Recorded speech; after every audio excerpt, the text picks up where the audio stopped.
बिस्मिल्लाहिर्रहमानिर्रहीम। अस्सलामुअलैकुम नाज़रीन, welcome to my channel foodie आपी।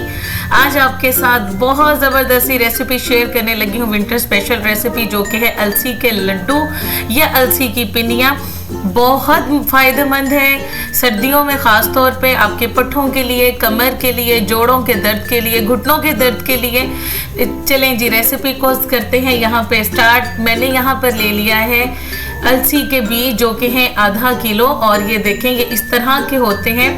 आपने इसको साफ़ सुथरे से लेना है, अगर साफ़ ना हो तो साफ़ कर लेना है। और इसके साथ ही हम हाफ केजी ही लेंगे, आधा किलो भुने हुए चने, और हमने इसको छिलकों के साथ ही लेना है, हमने इसके छिलके नहीं उतारने। ठीक है, इनको ग्राइंड कर लेंगे। और अलसी को जो है वो हम पहले ड्राई रोस्ट करेंगे, इसकी भुनाई करेंगे विदाउट घी के। ठीक है, लो फ्लेम पे आपने बिल्कुल इसकी भुनाई करनी है। जैसे हम ज़ीरा भूनते हैं या फिर सूखा धनिया वगैरह रोस्ट करके अक्सर रेसिपी में यूज़ करते हैं, इसी तरह हमने इसको रोस्ट करना है।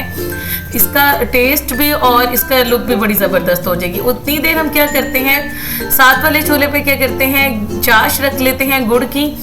और इसके लिए मैंने लिया 1 कप पानी, और इसके अंदर आधा किलो ही गुड़ शामिल कर दिया। ठीक है, ये गुड़ बड़ा मुनासिब सा मीठा था। आप इसको चीनी में भी बना सकते हैं, लेकिन चीनी में उसका वो टेस्ट नहीं आएगा उस तरह से। गुड़ का इस्तेमाल करें, गुड़ भी बहुत फ़ायदेमंद होता है। और आप इसकी क्वांटिटी बढ़ा के 3 पाव भी कर सकते हैं, लेकिन मैंने बड़ा मुनासिब सा मीठा रखा है, इसलिए मैंने इसको आधा किलो ले रखा है। ठीक है, उतनी देर हमारी चाश तैयार हो जाएगी। और यहाँ पर ये हमारे बड़े अच्छे से रोस्ट हो गई हुई है ये हमारी अलसी।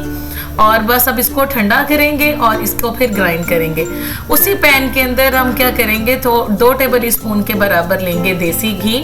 आप इसको ऑलिव ऑयल के अंदर भी बना सकते हैं, लेकिन दूसरे घी के अंदर नहीं बनाइएगा, देसी घी में बनाएं तो ज़्यादा अच्छा रहेगा। और हाफ कप के बराबर हम इसके अंदर शामिल करेंगे काजू, हाफ कप के बराबर हम इसके अंदर शामिल करेंगे बादाम, और आधा कप ही हम इसके अंदर शामिल करेंगे अखरोट। और हम ये ड्राई फ्रूट्स को अच्छी तरह से रोस्ट करेंगे। आप इसकी क्वांटिटी बढ़ा भी सकते हैं और आप इसकी क्वांटिटी को कम भी कर सकते हैं। ठीक है, अगर आपके पास कोई एक आधा भी अवेलेबल है, अगर आपको काजू आपके पास नहीं है तो आप इसको स्किप भी कर सकते हैं। ठीक है, अगर आपको पास हैं और आप डाल सकते हैं तो इसको डाल लें, बड़ा अच्छा टेस्ट आएगा। और इसको हमने बहुत अच्छा सा इसकी रोस्ट करना है। और ये देखें, इसका थोड़ा सा कलर भी चेंज हो गया, और देसी घी के अंदर जब ये भुनेंगे तो इनका टेस्ट डबल हो जाएगा, बड़े क्रंची से हो जाएंगे। और इसको इस टाइम पे निकाल लेंगे, सारे इसके अंदर से हम ड्राई फ्रूट्स निकाल लेंगे। और इसके साथ ही अब शामिल करेंगे मज़ीद थोड़ा सा देसी घी, 2 टेबल स्पून के बराबर। अच्छा, मैंने यहाँ पर देसी घी का बहुत ज़्यादा यूज़ नहीं किया। 3 टेबल स्पून के बराबर इसके अंदर शामिल करेंगे खसखस। धो के अच्छी तरीके से साफ़ करके इसकी डस्ट निकाल के आपने ड्राई करके इसके अंदर यूज़ करनी है। आप देसी घी का इसके अंदर इस्तेमाल ज़्यादा भी कर सकते हैं। मैंने इसको थोड़ा सा ज़रा लो फैट की तरफ ही रखा है, ताकि हर कोई इसको खा सके और इसको एंजॉय कर सके। अब ये जो मेरे पास भुने हुए चने थे, मैंने इनको ग्राइंड करके इसका पाउडर बना लिया।